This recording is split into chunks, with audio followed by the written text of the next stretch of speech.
I'ma rule the world, I'ma rule the world, yeah, yeah. I'ma rule the world, I'ma rule the world, yeah. 색다른 느낌으로 만든 음악, 나만의 세상 만들어 장악.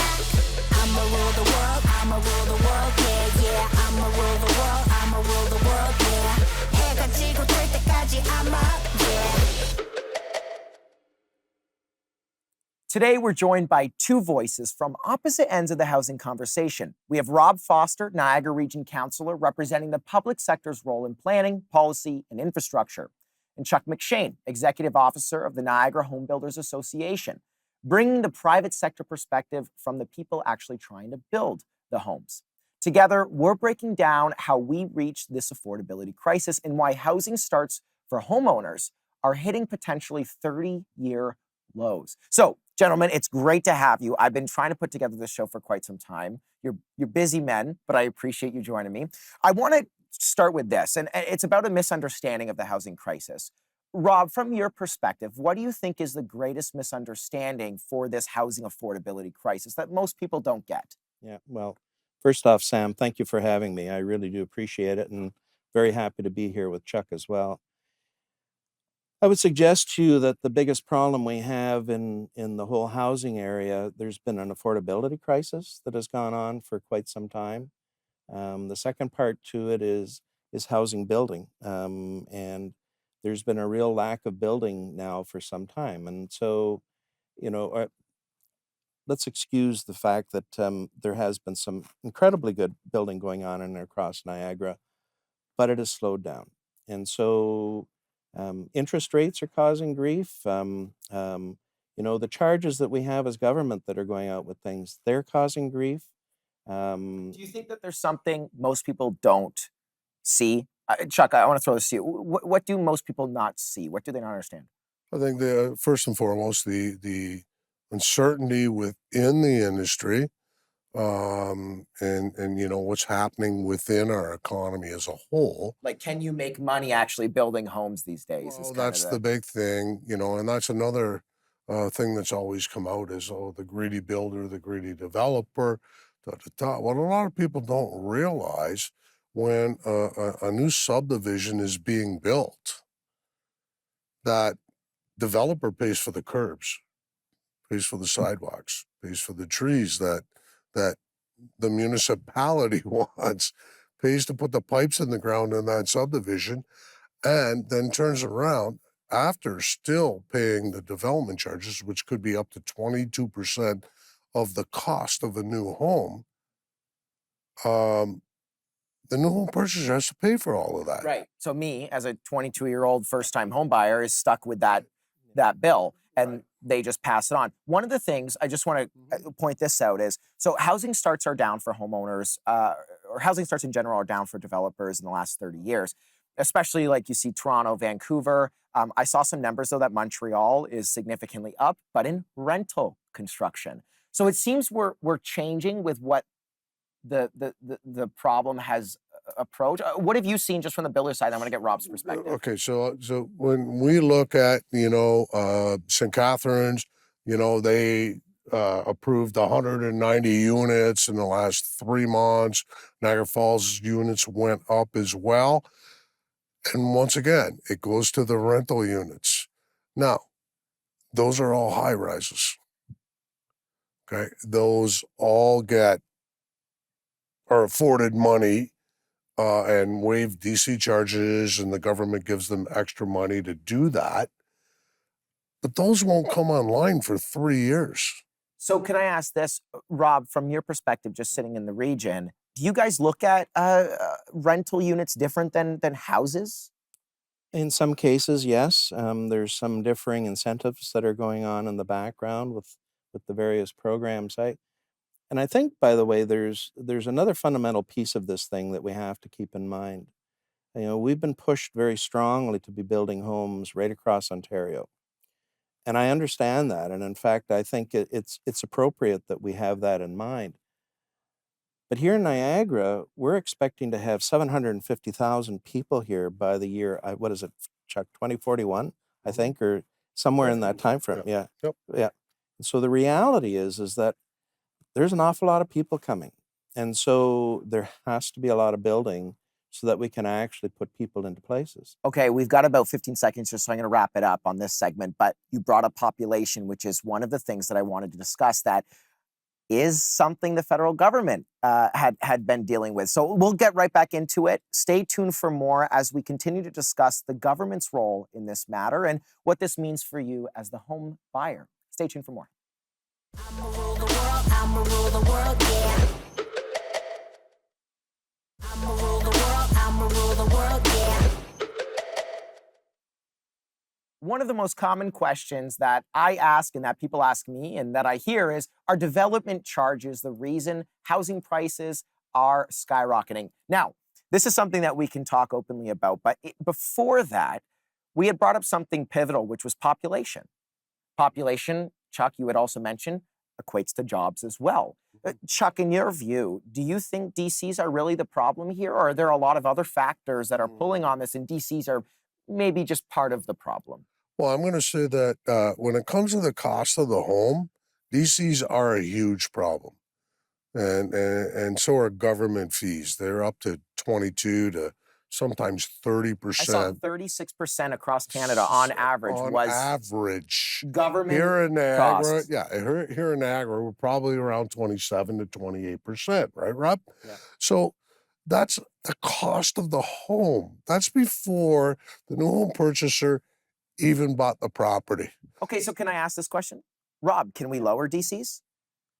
Well, that's a really good question because governments have become quite enamored with DCs over the last number of years. There wasn't any such thing back a number of years ago. Now, they seem to be a primary part of the funds for municipalities. And so let's take an example. We have a wastewater treatment plant that has to be built in Niagara Falls. And by the way, this comes after visiting 3 wastewater treatment plants that are in dire repair, okay? It has to be built, and it has to come from funding sources of some variety. So either we get the funds from A, our levy, B, from DCs, C, from the province and or the federal government. And so, there's us going cap in hand to do those types of things. But But are it's DCs yeah. answering the question of lack of jobs? And So, and I just want, and Rob, he's absolutely right about the wastewater treatment plants and everything else. However, we need to understand we have spent more time in the last 25 years to 30 years, and half of our DCs go to wants and not needs. All right? can you give me an example? Yeah, big fancy community centers, big arenas, pickleball courts, everything else. A need is the pipes in the ground. Can I make the argument to you to play devil's advocate? Sure. I played hockey as a kid. I loved playing in Port Colborne. It had the best arena. And that to me, I just think, well, okay, does that encourage developers to build there? Well, the one thing is, and back in the old days, and Rob will tell you that, Rob and I are a lot older than you, and I know your I father. know Rob looks I about know like your- 16, I know your 17. father, and I know your uncle. Back in the old days, like even when I live in Virgil, when we did an arena expansion, we raised the money to do it. I see. It did not go on the new home purchaser. Whereas now you're saying the government is coming in and saying, well, now we're going to pay for that so you don't have to raise the money for it. But now it's coming on the price of the home. Rob, you have something to add here. Yeah, I'm going to frighten Chuck, and I'm going to say I totally agree with what he just said. I mean, here's the thing. We have so many responsibilities to make sure that water is going appropriately to homes. Wastewater is properly being taken away from homes. Making sure all the other infrastructure pieces like roads, bridges, culverts, all these other types of things. That's a responsibility. Those are hard services that are coming into play. And your local government, unfortunately, is the one that has to take care of most But of I that will as it's say, going so on. Niagara Falls is a good example to me of the hospital. Like we were able to raise significantly more money than what we even needed for that hospital to build that. Could that be the same approach with the arenas and the? Well, no. So with the hospital's a whole different. Well, I know that the ball game. province pays It's for one completely- part it's and the completely all- municipality there's- pays for there's- another. Niagara Health System is going to raise money for that. The big thing is these items, like, you know, an addition to a library is paid for through DCs. But can we have people just raise money for that? Interest rates on a big community center in one of our municipalities, dead center, right? Or interest payments, they owe $8 million on that. And the new home purchaser is paying the interest on that within that municipality. Okay, Rob, I want to ask you this. We have like 10 seconds here. What would Okay. happen if we cut DC charges in half right now? I'm not sure. I think there would be some flurry of activity that comes into play. I think it would be an encouragement, but I'm still not sure it's the entire answer. Right, because you don't know the other side of it. That's fair. Okay, we'll be right back to discuss more on this topic of housing. I'ma rule the world, I'ma rule the world, yeah. I'ma rule the world, yeah. Back here talking about the housing crisis, I wanted to cover the government's role within housing. One of the things that we've talked about, and I wanted to show this here, was the Smart Growth Regional Development Charge Reduction Program. It's long, but the idea is that it, and this is from the Niagara region, rebates or refunds or doesn't charge 50% of X amount of the DC charges, I assume charged from the region, not just from the municipality. Is that correct? Yeah, so you have to take a look at the complete suite of stuff that we do at the region. We provide incentives for reductions on DC charges. We provide incentives for tax incremental grants, they're called. And the whole idea is to make a better playing field, to bring in businesses, to bring in the developers, okay? So I want to pull up a picture here. If we can pull this up, it outlines where those rebates are available in the Niagara region. And clearly what you can see is not many places. Sure, in more populated areas, but when I look at the Niagara region and I look at where the yellow zones are that rebate is allowed, majority, I see St. Catharines, I see some of Niagara Falls, I see a little bit of Welland and a little bit of Port Colborne and some yellow spots spattered throughout. Why is that the case? Why not just blanket it? And no, because and I think you'll see that a lot of that is first and foremost on brownfields. But I just want to go back to the rebates, because it's not a rebate. Okay, it's a reduction in the development charges, and they have to follow a certain criteria. It's not for, you know, Frank's building company to go and build houses. You have to meet a certain criteria. You have to meet Affordability criteria. affordability. Is it about which is 30% of the actual bill that has to be 30 considered affordable? Well, yes, with that particular one, yes, there has to be that affordability. But there's many more incentives that come into play. And I'll tell you, actually, Chuck, you were right. On the map that you showed us, interestingly, it's Niagara Falls, St. Catharines, and Welland to some extent that are the key areas. And let's remember where Niagara has come from. We used to be a big industrial area. Those industries are no longer there. So now we're looking at building on it. We have lands that are contaminated, and the region and the municipalities as well have been very good at coming through with programs to go and help mitigate the costs that are coming into play. If we can cut development charges in half in those areas, why can't we do it all over the Niagara region? Well, I wouldn't. I think you need to. If we cut development charges in half, the big thing is when it comes to the reduction in development charges, it's about affordability and it's about affordable housing. So, and we need to understand there's difference between being able to purchase a home and an affordable, Like renting an affordable. affordable, like an affordable home, okay, is something that is paid for and managed by the tax system. It's managed by the municipalities in the region. One of the things that I really struggle with. Housing affordability, hold on, Sam.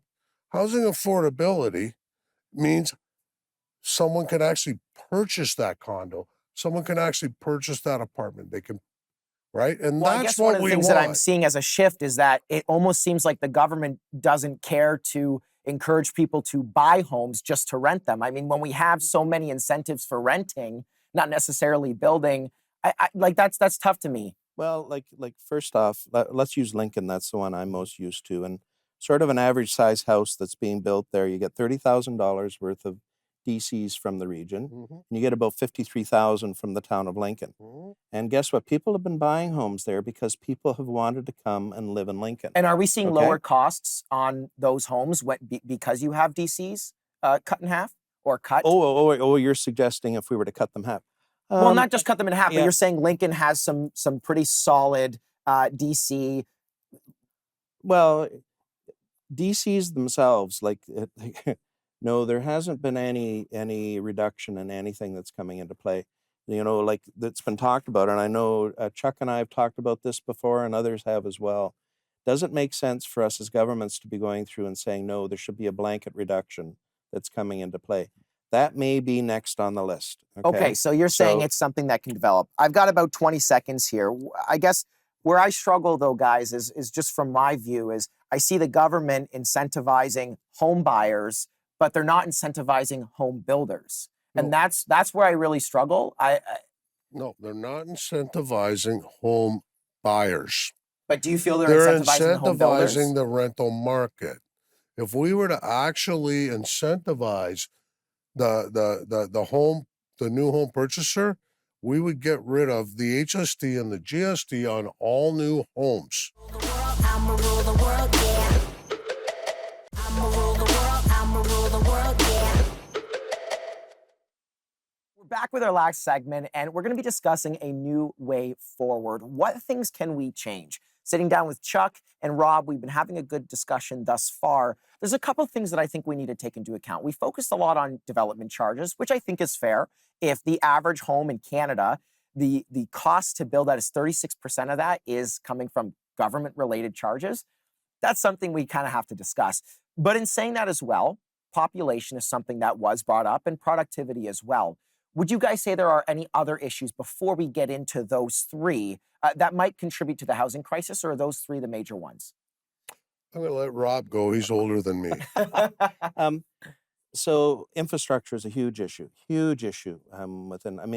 we've been building great guns in Thorold and Niagara on the Lake, and there's a big subdivision, the Glenridge subdivision down in Niagara on the Lake.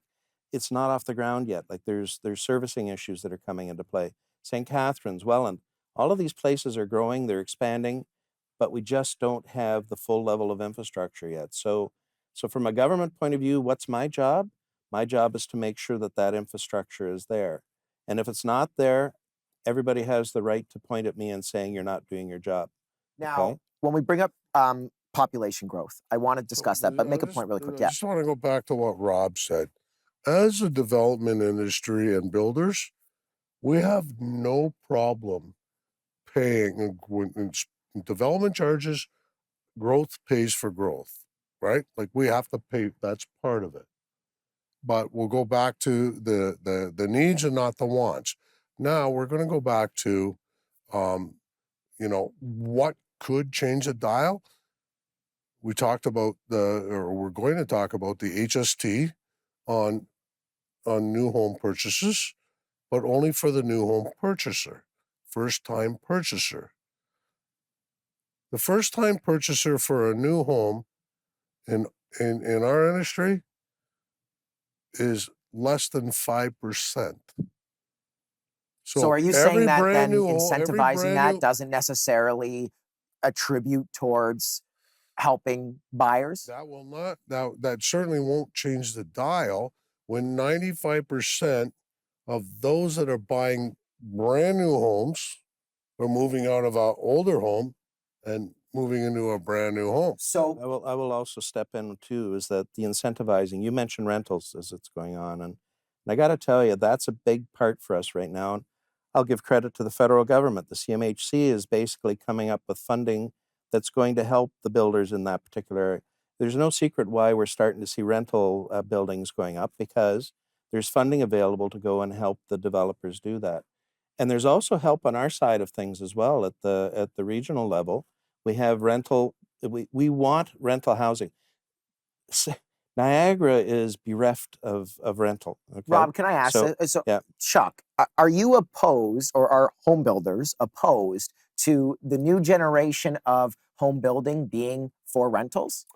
Well, not Because it seems that that's the way that it's shifting. Not necessarily. No, that's what's being incentivized now, and simply because, you know, our younger generation cannot come out and buy a new home But how because do of we the make pricing. it so that they can? So what's that? How do we make it so that they can? We only have about a minute here. Well, first and foremost, let's get rid of the HST clear across the board, whether it's a first-time home purchaser or somebody who's buying their second or third home. Moving on. But you would hear the It's- government say that then they won't make enough money to fund other things or other programs, no? Okay, so who's making? So the federal government, the provincial government are making 13% off of every new home purchase. Right. That's a heck of a lot Rob, I of want to let money. you answer this. We only have Yeah. about So 20 it's seconds. unfortunate that this is just a short segment that we have going through with this, but I'll tell you, you know, we could sit and talk about this for hours because there are so many things that aren't quite right going on within the province and within the country at this point. All of the levels of government have to work together. We have absolutely no choice. We have to be making sure that we're building in the right place. We're giving the right incentives for developers to do their bit. Make sure that we have the funding. You know, developers aren't building because interest rates are through the roof. They cannot afford to go and fork out the money that's required to do a lot of these things. So anyway, it's a big issue. Okay, we'll leave it there. Yeah. I'm bringing you both back, and we're going to continue this conversation in 45 minutes. Okay, sounds good? Thank you all for staying tuned. And hey, we want to hear from you, especially if you disagreed with anything that was discussed or feel we missed something important. Join the conversation at My Generation on all social media platforms. And with that, we'll end off with this. Do not simply accept what you are told. Challenge your thinking, engage in differences, and listen to new perspectives. Thank you. I'ma rule the world, yeah.